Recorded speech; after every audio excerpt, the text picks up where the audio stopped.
అమ్మో! బయట చూస్తేనైతే మొత్తం చల్లగా చలి పెడుతుందండి. మొత్తం గాలితోనైతే చలొస్తుంది.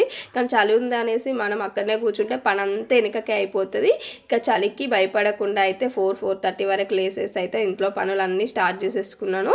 ఎందుకంటే మా ఆయన అయితే అయ్యప్ప మాల వేసుకున్నాడు కాబట్టి మనం 4కి లేస్తేనే పని మొత్తం కంప్లీట్ అయిపోతే ఆయన 5:30 వరకు దీపం అయితే ముట్టించేసుకున్నాడండి.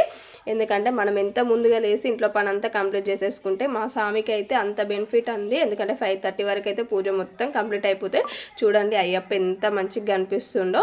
ఇక పిల్లలిద్దరికైతే ఫుల్ అంటే ఫుల్ ఫీవర్ అండి, అస్సలు ఏం తినట్లేదు.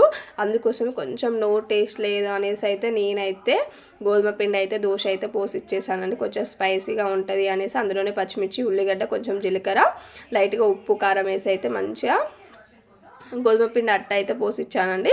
ఇక అందులోకి బీరకాయ టమాటో చట్నీ అయితే చేశాను. బీరకాయ ఒక్కటే ఉండే, టమాటో 2 ఉంటే ఇక కొంచెం స్పైసీగా అయితే చట్నీ చేసేసాను.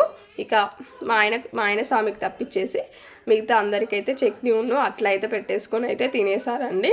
ఇక లాస్ట్ వన్ కొంచెం మందంగా వచ్చింది, పల్చగా అయితే రాలేదు. చట్నీ కూడా అయిపోయింది, తాలింపు అయితే పెట్టేశాను. ఇక నెక్స్ట్ వచ్చేసి అయితే కర్రీ కోసం అయితే చిక్కుడుకాయ అయితే వండుతున్నానండి.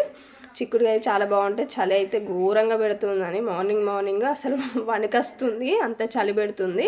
ఇక మా స్వామి అయితే అయ్యప్ప టెంపుల్లోనే భిక్ష చేస్తుండు, అందుకోసం ఇంట్లో మా కోసం అయితేనే చిక్కుడుకాయ కర్రీ అయితే చేసేసాను. ఇక తర్వాత నేను కూడా రెడీ అయిపోయి అయితే షాప్కి అయితే వెళ్ళిపోయాను. మీ దగ్గర కూడా చలి బాగుందా? చలి బాగుంటే కామెంట్ చేయండి, subscribe and like and share.